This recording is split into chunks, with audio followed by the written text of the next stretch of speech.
자, 오늘 야고보서 3장에서부터 5장까지 함께 말씀을 봅니다.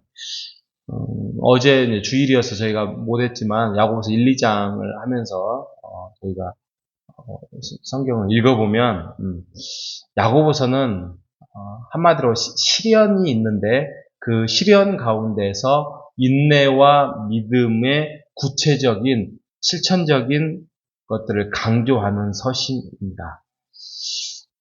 야고보서에서 말하는 믿음이라는 것은 이제 우리가 믿음 그러면은 그게 우리가 믿음 그러면 뭐 예배드리고 기도하고 하나님을 의지하고 또 선한 일을 행하고 이런 것들이 어떻게 보면은 믿음이라는 어떤 이해와 마음에서 우러나오는 것도 있지만 선한 일을 행하고 그리스도인으로서 행하는 것까지 다 포함되는 거잖아요.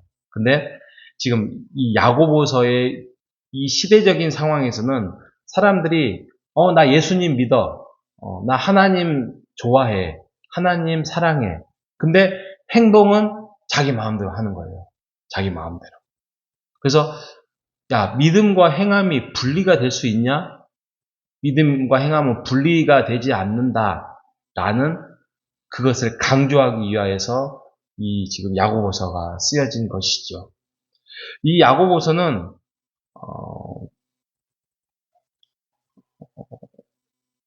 여러 가지 믿음에 대해서 또 행함에 대해서 강조를 하면서 3장에 가서 첫 번째로 제시하는 게, 그러니까 2장에 가면 행함이 없는 믿음은 죽은 믿음입니다. 여러분 잘 아시잖아요.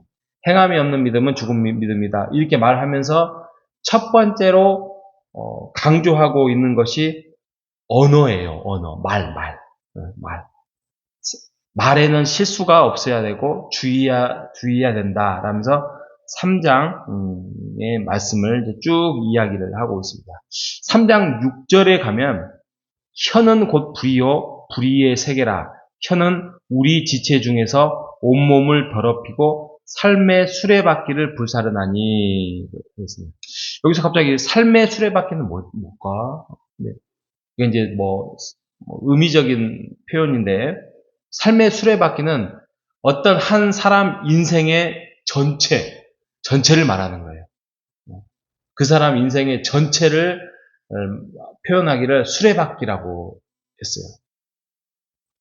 그러니까 말이라는 게 얼마나 무서운 거냐면 예를 들면 여러분의 자녀들은 그런 자녀들은 없을 거라 믿습니다만 나도 부모가 자신도 모르게 어렸을 때 자녀가 어렸을 때 툭툭 그냥 핀잔을 주고 던졌던 말들.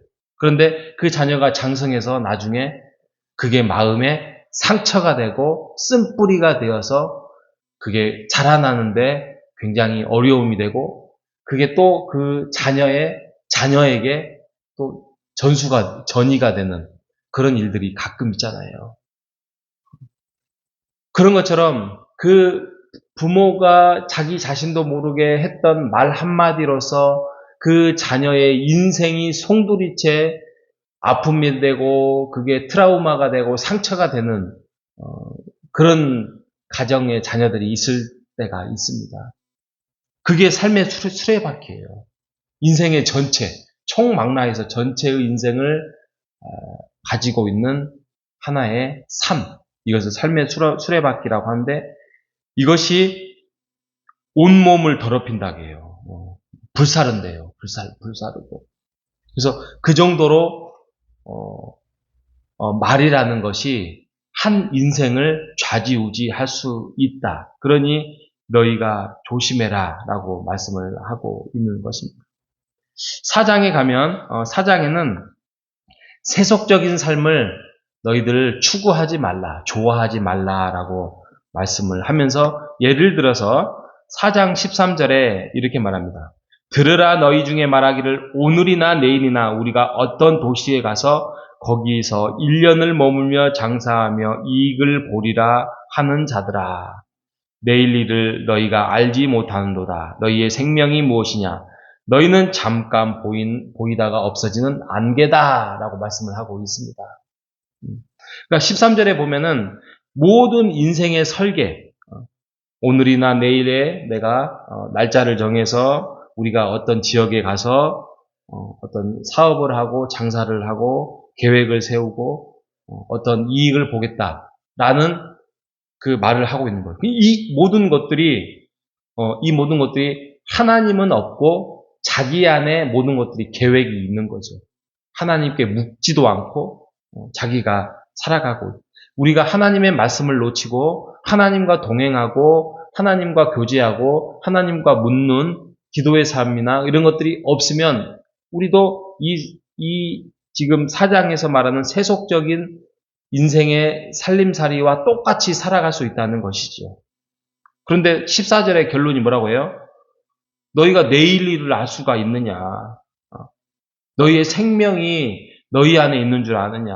너희는 잠깐 있다가 없어지는 안개와 같을 것인데 라고, 너희가 하나님을 찾지 않고 하나님께 묻지 아니하고 너희들 마음대로 인생을 설계해서 갔다가는 그것은 하나의 무의미한 안개와 같다라고 말씀을 하고 있지요. 그래서 5장에 가면 이제 부유한 자들에 대한 경고를 하고 있죠. 그러니까 부자가 다 못된 사람이다 이렇게 결론 내서는 안 됩니다. 그런데 이 부유한 사람들의 살림살이의 인생을 살펴보면 아까 말씀 4장 14절에 말씀 13절에 말한 것처럼 하나님하고는 전혀 상관없고 하나님을 찾지도 않고 하나님을 의지하지도 않고 기도하지도 않는 그 삶을 통해서 부를 향해서만 추구하는 자기의 인생이 자기가 목적이 돼서 결론을 내는 부라는 것이죠. 너희들이 그렇게 재물을 쌓고 살아가는 그 모습을 통해서 너희들이 조심해야 된다라고 말씀을 하고 있습니다. 그러면 어떻게 살아가야 되느냐? 그게 이제 5장 7절부터 마지막 절까지의 결론을 말씀을 하고 있지요. 첫 번째로는 5장 7절에 가면 너희들이 길이 참으라 그래요. 형제들아 주께서 강림하시기까지 인내하라 그렇습니다. 농부가 땅에서 귀한 열매를 맺기 위하여서 열심히 땀을 흘리고 바라고 늦은 비와 또 이른 비를 기다리는 것처럼 너희들도 인내하면서 길이 참으라. 그냥 참고 가만히 있는 것이 아니라 하나님 뜻이 이루어지기를 열심히 땀을 흘리라는 거예요. 옛날에 속담에 내가 배가 고프니까 감나무에 감이 떨어지기를 입 벌리고 있으면 감이 떨어지지 않죠. 아니 혹시라도 바람이 불어서 하나 떨어진다고 한들 그것은 정말 우연의 일치잖아요. 그냥 그것을 위하여서 열심히 땀을 흘리고 살아가는 것. 그게 인내하며 하나님의 뜻을 기다리는 것이죠. 그리고 두 번째로는 9절에 보면 원망하지 말라고 그랬어요. 원망하지 마라. 형제들아 서로 원망하지 마라. 그러니까 불평하는 사람들은 그냥 매사에 불평해요. 이래도 불평, 저래도 불평, 뭐가 많아도 불평, 비가 와도 불평, 비가 안 와도 불평. 그러니 일이 되려고도 안 되는 거죠. 땀을 흘릴 시간도 없는 거죠. 그러니까 원망이나 불평으로 가지 말고 차라리 그 시간에 기도하고 그 시간에 하나님을 더 찾으라라고 말을 하고 있습니다. 그리고 마지막으로는 15절에 보면 믿음의 기도라고 있죠. 앞에도 있지만 기도라고 있어요. 믿음의 기도. 믿음의 기도는 그러니까 하나님을 향해서 하나님을 찾는 자, 하나님을 의지하는 자는 병든 자, 믿음의 기도는 병든 자를 구원하고 주께서 그를 일으키시리니 혹시 죄를 범하였다도 사하심을 받느니라. 그러니까 여러분 이 문장 하나에 구원, 죄가 있다 해서 사하심을 이거에 매이지 마시고 믿음의 기도, 그러니까 하나님을 의지하고 하나님을 찾고 내가 세속적인 방향으로 가지 않고 말에 조심해야 되고 나는 야고보서의 전체의 말씀에 대한 하나님만을 바라보며 살아가는 인생, 이것이 믿음의 기도예요.